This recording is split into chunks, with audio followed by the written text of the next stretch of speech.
Hey, my dear St. Stephen's Catholic community members,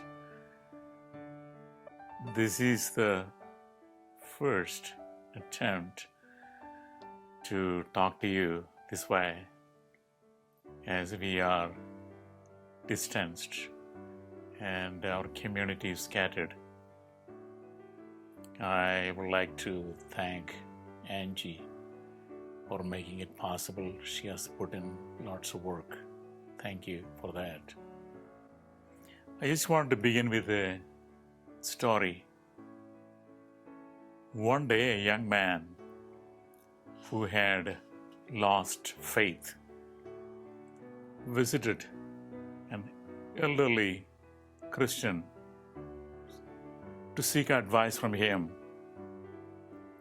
as he was going through a terrible life situation. He was plunged in hopelessness, helplessness, and nowhere to look into. Then he heard about this man, old man, who remained a faithful Christian all his life. So something propelled him to go towards him and talk to him. The old man looked at the young man and smiled. Without any introduction, he started a story. He said one day he was sitting quietly in the front porch with his dog. Suddenly, a large white rabbit ran across in front. Well, the dog jumped up, took off after that big white rabbit.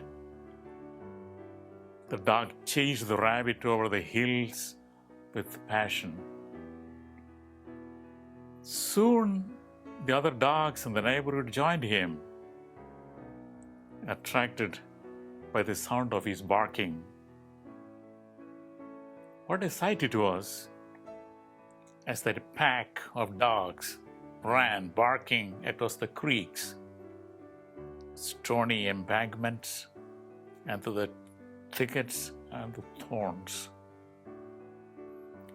Gradually, one by one, the other dogs dropped out of the pursuit, discouraged by the rough terrain and the course, and frustrated by the chase.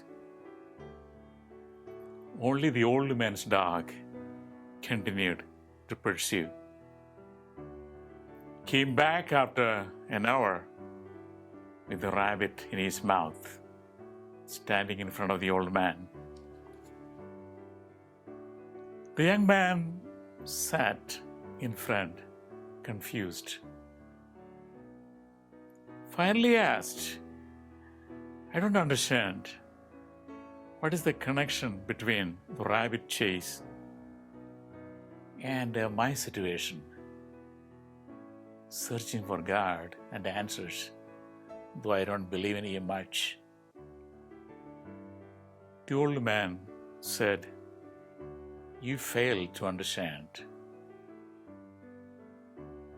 Because he failed to ask the right question. You could have asked me, why didn't the other dogs continue the chase? And the young man again looked at him intently. He said, "They had not seen the rabbit. Only my dog has really seen the rabbit."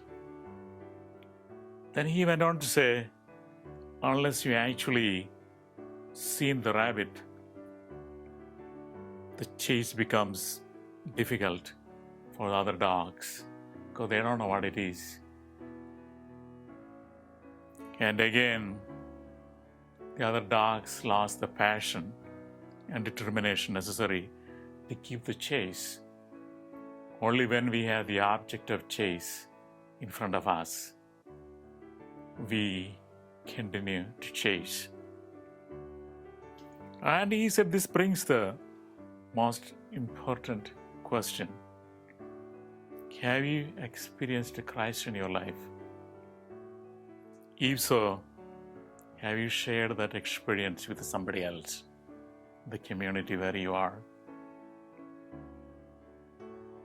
Do you clearly understand what Catholic faith entails and what we are believing in and what we share with others? During this coronavirus pandemic, when we all cannot see each other and dispensed from attending the Sunday Mass, I ask you to walk with me, with our deacons and our staff of St. Stephen's Community of Faith. You are blessed with the great staff and deacons. Do not get discouraged and anxious. Lord is walking with us as He walked in the company of His disciples after the resurrection. Though they did not recognize Him until He sat down and cooked breakfast and broke bread with them. Pope Francis had a famous saying, the shepherd should have the smell of the sheep. And our dear Bishop wanted me to be your shepherd in spite of all my unworthiness. I realize that I have a big shoes to fill. As you loved Father Pat very much, you miss him. Some of you may be grieving. He left a long trail of 12 years for me to walk, looking and tracing his footsteps. There are times I feel overwhelmed. I want to see and talk to you when and where possible. Many of you may have a problem of my accent, but bear with me and spare a little pain for me to understand me. Soon you will be like the parishioners of my former parish of St. Catherine, Colombia, where I was 14 years. I request you to support your parish in every way possible to overcome this unusual situation created by the coronavirus. It's your parish that you love. Don't let it die. Our bishop is scheduled to come officially to install me as your shepherd the last Sunday of September at 8:30 Mass. Those of you who can, I invite you to join me. Thank you for listening. May God bless you and keep your family safe from coronavirus. Do not forget to pray for me in your family prayer. And yours in Christ. I am Father Davies, and you can call me that way. Thank you for listening to me.